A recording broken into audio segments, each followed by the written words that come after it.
안녕하세요. 파산관제인 홍익 변호사입니다. 이번 시간에 이제 개인 파산에서 서류 이제 어떤 게 주로 찾는지 여기 이제 전자소송 사이트입니다.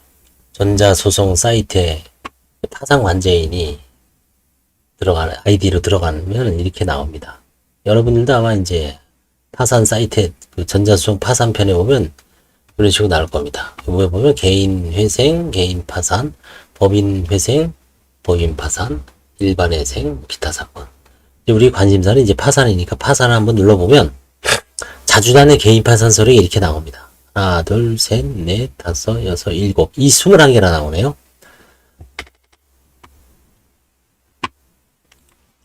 자주 찾는 건 그 이유가 있겠죠. 여러분들도 이제 신청 대리 하시는 분, 신청인, 채무자분들도 자주 찾을 가능성이 있죠. 볼까요?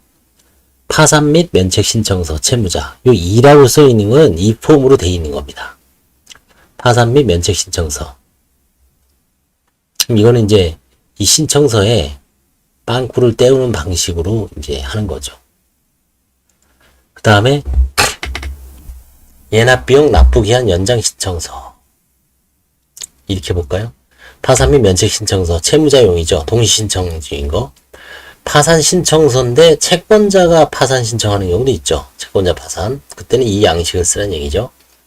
그 다음에 예납금 납부서가 있습니다. 예납금이라는 거는 대표적인 게 관제인 보수를 주기 위해서 30만원. 요즘 이제 서울은 40만원부터 시작합니다. 그 다음에 좀 어려우신 분들은 15만원, 30만원, 이번에 좀 인상이 됐죠. 30에서 40. 한 12년 만에 처음으로 올렸습니다. 다만 채무자분들은 좀 부담이 될 수 있어도 이제 현실적으로 이제 12년 동안 물가 상승률이라든가 여러 가지 고려를 했을 때 너무 적다는 평이 있어서 이제 올렸습니다. 예납금은 이제 적게는 30만원, 40만원이지만 많게는 300만원도 있습니다. 제 개인 채무자가 20명 정도 넘거나 아니면 부채가 100억 이상 된다. 그 다음에 재산 처분이 이제 과거에 너무 많아갖고 관제인이 많이 조사해야 될 사항. 이런 경우는 가장 많은 건 이제 500만원도 받습니다. 그건 이제 채권자가 200명이 넘는 거죠. 치과의사가 이제 들어왔는데 이제 환자, 고객들한테 정산해야 될 게 많아서 아주 특수한 경우죠. 간혹 보면 그런 경우가 있을 수도 있죠. 채권자가 저희도 한 100명, 88명까지는 봤는데 100명 이상 못 받지만 실제 이제 있을 수가 있습니다. 200명. 그러면 그런 경우는 이제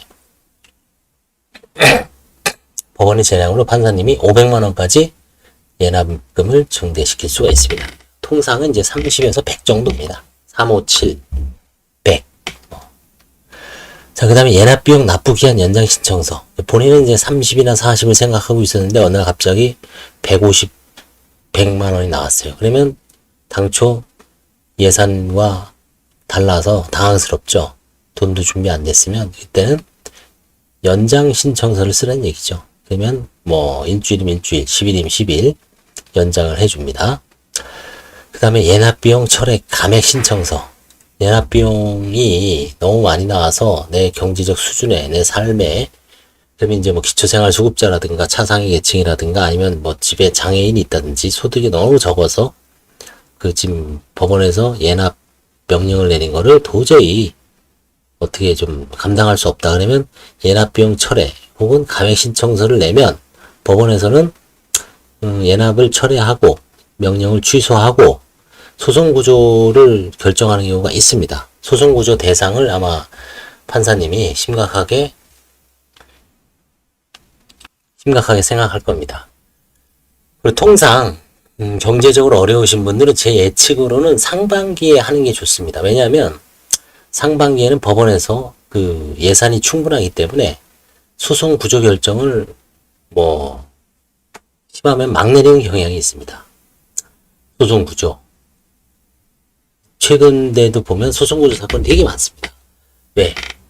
예산이 충분하니까, 처음에는. 근데 이게 이제 뒤로 갈수록, 소송구조를, 예산을 다 써버리면, 물론 다음 연도로 또 넘어가지만, 그래서 경제적으로 어려우신 분들은 소송 구조를 적극 활용해 보시기 바랍니다. 그 다음에 이제 중지명령 신청서가 있죠. 대표적인 거는 개인 파산에서의 중지명령은 유체등상, 경매, 압류 경매, 그거를 이제 중지하는 겁니다.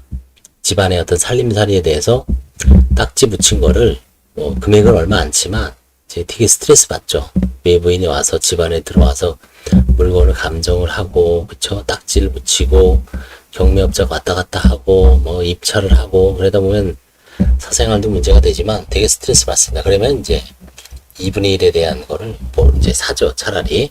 그때 이제 이거를 개인 파산에서는 중지 명령을 신청할 수가 있습니다. 중지를 해줍니다. 그다음에 뭐 보정서는 뭐 워낙 유명하고요. 주소 보정서가 유명하죠. 주소를 보정 명령이 나오죠. 그러면 특별송달, 공익송달, 재송달 신청. 처음에 이제 주민등록상 주소지를 찾아냈는데 글로 송달이 안 되면 다시 한번 재송달을 한번 해보고요. 재송달이 안 되면 야간 및 휴일 특별 송달을 한번 해보고요. 그마저도 안 된다 그러면 결국 공시송달을 받아줄 수밖에 없습니다. 그 다음에 채권자 목록 변경 신고서. 채권자 목록은 수시로 파산에서는 면책받을 때 채권자 목록이 빠지면은 면책이 되지 않을 가능성이 높기 때문에 채권자 목록을 수시로 채권자를 새로 발견되거나 뭔가 문제 있는 채권, 양도됐거나 이랬을 때는 즉시 변경을 시켜줘야 합니다. 채권 신고서는 이제 환가 사건에 있어서 채권 조사를 하고, 채권 조사를 하면 채권 조사기일을 안내하면서 법원에서는 채권 신고 기간 결정문을 실무관이 이제 보내주고, 그 다음에 이제 채권 신고서까지 보내줍니다. 요 채권 신고서는 이제 법원에 부동 양식으로 돼 있고요. 재판부가 기재돼 있고, 신고 요령이라든가 이자를 어떻게 쓰는지 이게 자세하게 기재되어 있습니다. 채권 신고서는 파산은 자동으로 돈을 나눠주지는 않습니다. 반드시 채권자 목록에 기재되어 있다고 치더라도, 기재되어 있어도 반드시 채권 신고를 해야 됩니다. 채권 신고를 안 하면 실권이 됩니다. 돈을 받을 자격이 없습니다. 반드시 알아두십시오. 채권 신고를 반드시 해야 됩니다. 그냥 나 채권자 목록에 있으니까 돈 주겠지 하고 착각입니다. 잘못된 생각이니까 채권 신고는 반드시 해야 됩니다. 그 다음에 이제 면제재산 결정 신청서. 이것도 이제 중요하죠. 압류 금지 재산은 면제 결정을 별도로 할 필요가 없습니다. 예를 들어서 임차보증 같은 거는 면제재산 결정을 할 필요가 없습니다. 왜냐하면 민사집행법상 압류 금지이기 때문에 별도로 하지 않습니다. 예금에 대해서도 마찬가지입니다. 185만원, 현금 185만원도 마찬가지고요. 그 다음에 보험 해약환급도 150만원, 일부러 면제재산 결정 신청서를 할 필요가 없습니다. 면제재산 결정 신청을 하는 대표적인 것은 현금 1110만원 정도를 갖고 이제 6개월간의 생계비에 쓸 현금성 자산. 대표적인 게 이제 현금이죠. 예금. 이거를 안 했을 때는 환가를 할 수 있기 때문에 반드시 면제재산 결정 신청을 하고요. 그 다음에 이제 유체동산에 대해서도 압류라든가 이런 걸 막으려면 면제재산 결정을 신청하는 경우가 대표적인 게 두 가지입니다. 현금 1110만원 이하 6개월간 생계비, 그 다음에 유체동산에 대한 면제재산 결정 신청. 탄원서는 여러 가지 이제 채권자 이라든가 관제인의 환가라든가 본인의 어떤 여러 가지 상황, 소명을 못하는 상황, 그런 거에 대해서 탄원을 하는 거고, 채권자는 이제 채권자의 입장에서 억울함을 또 탄원하는 경우도 있죠. 채무자가 뭐 아주 악질적인 사기꾼이라든지 과거 자기한테 너무 큰 피해를 입히고, 그래도 이제 면책을, 뭐 사실 어떤 도덕적 호소문에 불과하지만 큰 의미는 없습니다만 하여튼 탄원서를 쓰는 경우도 있죠. 면책 신청은, 파산 및 면책 신청서는 동시 신청에서는 분리가 안 되기 때문에 이거는 뭐 의미가 없습니다. 채권에 대한 이의 신청서, 그렇죠? 채권에 대한 이의 신청서. 채권 신고를 했는데 어떤 채권에 대해서 이의를 할 수가 있죠. 그 다음에 이의 신청서에 대한 답변서. 이건 항상 뭐. 그 다음에 채권 신고 취하서. 채권 신고를 잘못한 경우가 있을 수 있습니다. 그때는 채권 신고 취하를 할 수가 있습니다. 신청 취하서는 파산 및 면책 신청 취하서인데 파산 선고는 취하가 되지 않고 파산 선고를 어떤 취한다고 해서 이미 선고된 파산 선고를 취하할 수가 없습니다. 그럼 신청 취하는 면책만 취하되는 효과가 있습니다.